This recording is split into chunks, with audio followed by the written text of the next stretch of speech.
Hello everyone, I hope all of you are doing good. In this video, we will discuss very simple remedy for pigmentation by using alum or FITKARI. Alum is a naturally occurring salt that has so many benefits for skin.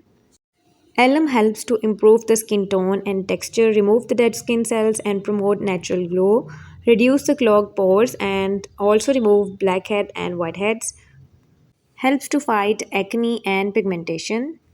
In this remedy, we are going to use alum in a crushed form or a powder form.